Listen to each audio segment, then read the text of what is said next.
Deltan Dallagnol, antes de passar a bola aqui para os nossos companheiros para fazerem perguntas, eu queria saber, o presidente Lula acusou ontem a Lava Jato de direcionar a coleta de depoimentos das testemunhas e dos réus à figura dele, dizendo inclusive que havia alguma espécie de indução nas perguntas dos depoimentos, dos inquéritos e tal, dos interrogatórios, para que o nome dele fosse citado pelos réus. O que o senhor tem a dizer sobre isso?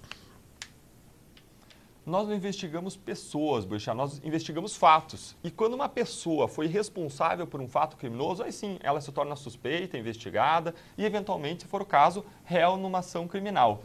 Nós não direcionamos colaborações, os colaboradores vêm e declaram livremente o que aconteceu e, se eles mentem, eles são punidos pela colaboração. No nosso contrato de colaboração, a mentira é punida com a rescisão. Eles perdem todos os benefícios e nós poderemos ainda assim usar todas as declarações que eles deram e inclusive processá-los criminalmente e condená-los criminalmente, colocá-los atrás das grades pelos crimes que eles cometeram. Ou seja, não é vantajoso para um colaborador mentir. Mas, de qualquer modo, ninguém é acusado jamais apenas com a base na palavra do colaborador, mas apenas quando existem provas independentes daquela colaboração, daquela palavra do colaborador, que apontam a responsabilidade daquela pessoa. O que esperar da Lava Jato 2016? O que o senhor pode nos dar como fato marcante para a Lava Jato a partir de agora, na sua expectativa? Como é que está a questão relacionada aos políticos ainda não expostos? Ainda há um terreno grande a avançar no âmbito político, dos partidos e dos parlamentares, né? E até onde ela pode chegar?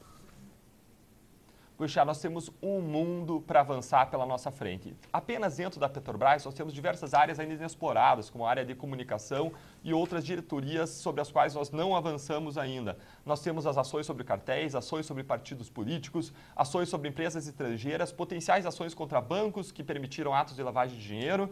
Isso para falar apenas de Petrobras. Se for possível, nós avançaremos também para outras áreas, porque esse esquema de indicação de cargos políticos para arrecadação de propina é um esquema que não se restringe à Petrobras. Não faz sentido que esse esquema se restrinja à Petrobras e já existem evidências de que ele aconteceu fora também, em outros órgãos públicos. Isso tudo, para fechar a tua pergunta, antes de concluir essa análise, em relação aos políticos, eu não atuo especificamente no grupo que foi constituído especialmente pelo Procurador-Geral da República, um grupo de procuradores com experiência, muito reconhecidos na nossa classe, que foi constituído especialmente para analisar a situação dos políticos. Mas a nossa perspectiva é de que as investigações avancem muito nesse ano, chamem a atenção em relação a políticos. Mas o grande ponto, o grande X dessa questão é, nós já descobrimos muito. Está na hora de nós deixarmos de ser, como sociedade, vítimas do nosso passado, dizermos que nós somos frutos de um estado de exploração, de uma corrupção estrutural endêmica, frutos de um estado de corrupção do Estado português, e para nós sermos autores da nossa história, autores do nosso futuro.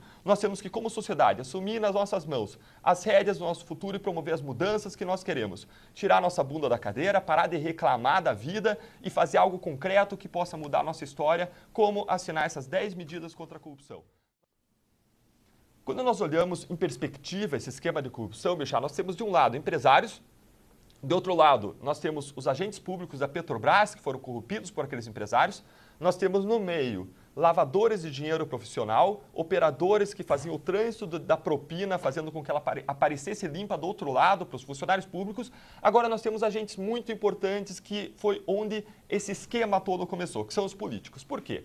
Esses políticos são aqueles que indicam os diretores da Petrobras. E eles indicavam os diretores da Petrobras e recebiam a prerrogativa, os partidos e os políticos, de indicarem aqueles diretores em troca de apoio ao Planalto. Ou seja, o partido que governa o país dava prerrogativa para determinados partidos e determinados políticos de indicarem quem seriam os diretores da Petrobras para receberem o apoio político daqueles partidos e políticos para aprovarem leis no Congresso, para conseguirem o que eles chamam de governabilidade dentro do que se chama de presidencialismo de coalizão. Coalizão no sentido de que vários partidos se unem para que o governo se torne possível. Agora, isso criava um ambiente espúrio em que aqueles partidos indicavam as pessoas não para que as pessoas tivessem uma ótima gestão naqueles órgãos, mas para que os diretores dos órgãos arrecadassem propina com dois objetivos: financiamento ilícito de campanhas eleitorais e enriquecimento ilícito próprio. Dentro desse contexto, os políticos têm uma função extremamente relevante no esquema de corrupção, o que nos traz uma reflexão sobre a necessidade de transformação do nosso sistema político. Ele é feito para não funcionar, ele é feito gerando grandes oportunidades, incentivando mesmo corrupção. no Supremo Tribunal Federal é muito difícil de investigar pessoas porque o tribunal não tem esse perfil. Além disso, a prova contra políticos é muito mais difícil. Por quê? Porque, ao contrário dos funcionários públicos que tinham contas no exterior, em regra, os políticos não têm contas no exterior e recebem todo o dinheiro em espécie por meio de intermediários que se sobrepõem aos intermediários, são os operadores da lavagem de dinheiro. Ou seja, ele coloca um assessor parlamentar para ir no hotel receber uma mala de dinheiro em espécie e é muito difícil você provar a vinculação do político com aquele caso. Esse é o lado ruim da história. Agora, o lado bom. O lado bom é que foi constituído um grupo, como eu comentei antes, especialmente para atuar sobre isso, para investigar isso. O lado bom é que existe uma boa sinergia das investigações, existe um grande número de colaboradores e as investigações estão avançando. Aonde vamos chegar? Vamos esperar para ver. Agora, o nosso compromisso é de fazer o máximo para que nós consigamos responsabilizar também os políticos como instituição. Como Ministério Público, nós temos esse compromisso. Não é a minha área específica de atuação, lembrando novamente, existe um grupo formado pelo Procurador-Geral, que é o que nós chamamos que é o Procurador da República natural para esse caso. Ele é o responsável por essa investigação dos políticos, mas conhecendo a realidade, conhecendo como as coisas estão funcionando, é assim que eu creio que as coisas acontecerão.